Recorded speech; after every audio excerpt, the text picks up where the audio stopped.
Welcome everyone to this week's video. Today we are on Fish Friday number 84 and we have a good one for you today.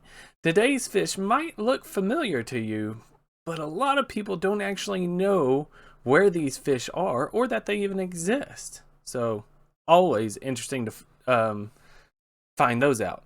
Today we are going to be talking about the speckled Madtom. So the speckled Madtom, or scientific name Noturus leptocanthus, again that is Noturus leptocanthus, it is part of the family Ictaluridae, which is the catfish of North America. So there's a couple of different families of catfish, but Ictaluridae is where your fish of North America in freshwater catfish of North America. That's where they're going to be classified.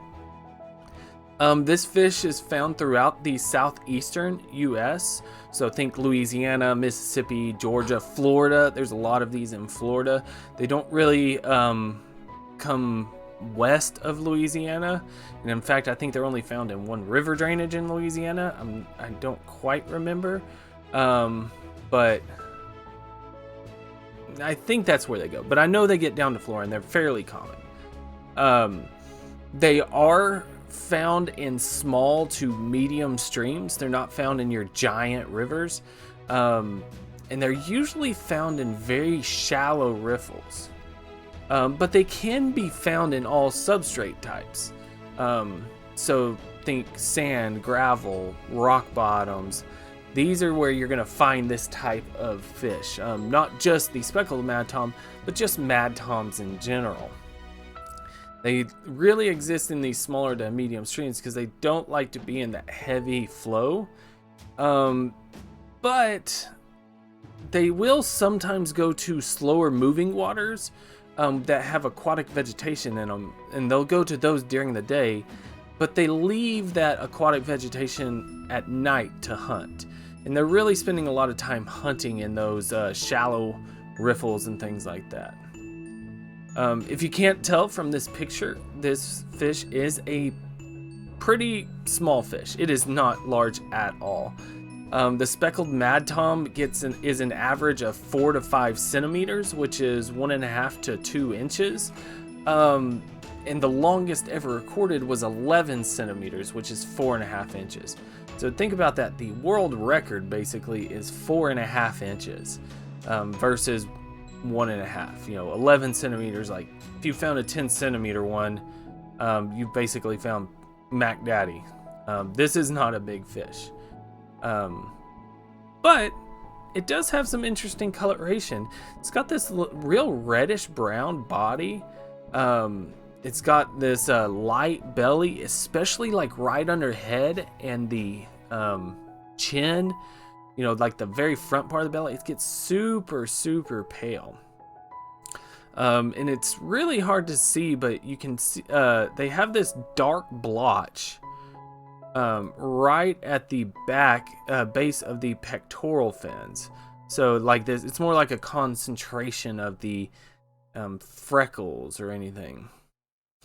Something else about it is, if you can tell in these pictures, the upper jaw actually extends past the lower jaw. So it does actually have a pretty significant overbite. And we'll get into that into a bit. Another characteristic of this is it does have this sort of mottling on the caudal fin, the tail fin, which the tail fin is rounded, by the way. But the tail fin also has this very light border. But beyond all that, the speckled Madtom has all these freckles on it. You see on here, it's got all these freckles all strewn throughout. That's pretty characteristic. However, there is a very similar Madtom that you could get this confused with, and that is the freckled Madtom. So we're talking about the speckled Madtom. The freckled Madtom is what you might confuse this Madtom with, and their ranges do overlap, so you can find both speckled and freckled in the same area. So it can be a little confusing, but the main difference between the speckled and the freckled is that both have these spots, these freckles on the body, But the speckled Madtom has these sort of like larger, these noticeably larger specks throughout the body, these especially on the caudal fin. You see here it has your freckles, but then it has these big spots in it. And big is a relative term, but they are there. Whereas the freckled is just more like just little tiny holes everywhere. In terms of other terms of their physical appearance, they obviously still have the barbels like other fish do, and they also have the spines. So mainly this pectoral. I believe they do have a dorsal spine, but I don't know how significant it is, but I'm pretty sure that ray is a dorsal spine. But their pectoral spines are pretty significant. Because they use those pectoral spines to actually help them wedge into rocks in semi-fast moving currents while they're going around, or they want to rest. They'll wedge themselves with those spines to keep them there. And it's also used for defense, and that's actually one of the interesting facts about the Notoris species, just in general. Madtom, all the Notoris species have venom in their pectoral spines. So, you know, not a lot of fish actually have venom. These do. And so if you get stuck with these, you will get some venom in you.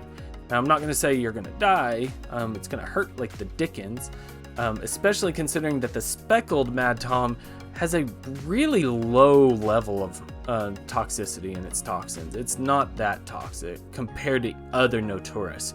And other Notoris species aren't, you know, it's not like a rattlesnake bite or any type of venomous snake bite. It's going to hurt. In terms of what they eat mainly insect larvae, but they will eat smaller Madtoms. Don't think that just because these are small and cute looking, they won't tear up anything smaller than them, especially insects. And that's what that overbite is for. It's allowing them to really search for their food, because these are a nocturnal species. As I kind of said, you know, remember where they went into the vegetation to sleep during the day and came out. That nocturnal aspect is because they hunt at night. Their eyes are essentially useless. They don't use the eyes almost at all. They're mainly searching for food using their skin and their barbels. Remember, barbels on catfish are usually used as sensory organs during hunting episodes. But what a lot of people don't realize about catfish is that they do have taste receptors throughout their skin as well, especially channel cats, that they can like taste with their skin. So that's why it is what it is. Now they are found in the aquarium trade. You can find these for about 16 bucks. And if you have a tank set up, I highly encourage it. But just be aware that they usually have a max lifespan of about 3 years. If you could get one of these to live 4 years, you're pretty going good. 5 years, I don't know if you could. Very short lifespan for what I expected anyway. Now, and for the interesting fact that we're going to end the video on, which just blew my mind actually, is actually the reproduction part of their physiology.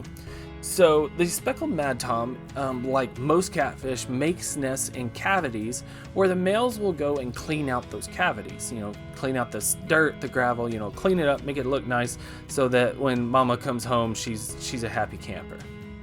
And they're actually known to nest inside of discarded cans and bottles. Now you think, that's the thing, the interesting fact. You know, they do in discarded cans and bottles. Well, it's actually not the case. That's not the interesting part. The males will guard the nest without eating for over 2 weeks. That's still not the interesting part about this fish. To me, the most interesting fact that I found about this fish is that the eggs are the truly interesting fact about their reproduction. The speckled Madtom is actually one of the least fecund species of North American fish. What I mean by that is they lay the least amount of eggs they lay less eggs than almost any other North American fish. In fact, after I heard their clutch size, I couldn't imagine who which species would actually have less fecundity. Each clutch consists of 15 to 45 eggs. That's it. 15 to 45 eggs. We've talked about trout and salmon having 500,000 eggs in a single female. Some females of bigger trout species can have 1 million eggs in their ovaries. These 15 lower end, 45 maximum, probably about 25 average. It's absolutely mind-boggling to me. Now, conversely, the eggs are relatively large for their overall size. The average size of each egg is 5.5 millimeters, which is 0.22 inches in diameter. And you're right, Kosumersu, that does seem low when you're talking about 25 eggs, but you think about it, this is a 3-inch fish max, or 2.5 inches. Like a 2.5 is a big female, 2.5 inches long. That's closer to 2.5. Each egg is 0.22 inches. For example, we'll go 60 millimeters. 60 millimeters, and each egg is 5.5 millimeters for my European conversion. When you really think about that egg to size ratio, you realize that those eggs are massive. You're talking about, so an average fish is 2 inches on the larger end, and each egg size is 0.2 inches. That means each egg is 1/10 of the size of the fish. That would be like a 180-pound woman having an 18-pound baby and then having 20 of them. And that's pretty incredible when you think about it. Long story short, it is believed that really large egg size is what compensates for the very small clutch size, because when the young hatch out of the eggs, they're pretty well developed beyond most other fish species. So that's why they probably do that. So anyway, it doesn't seem like that interesting until you really think about the ratios here.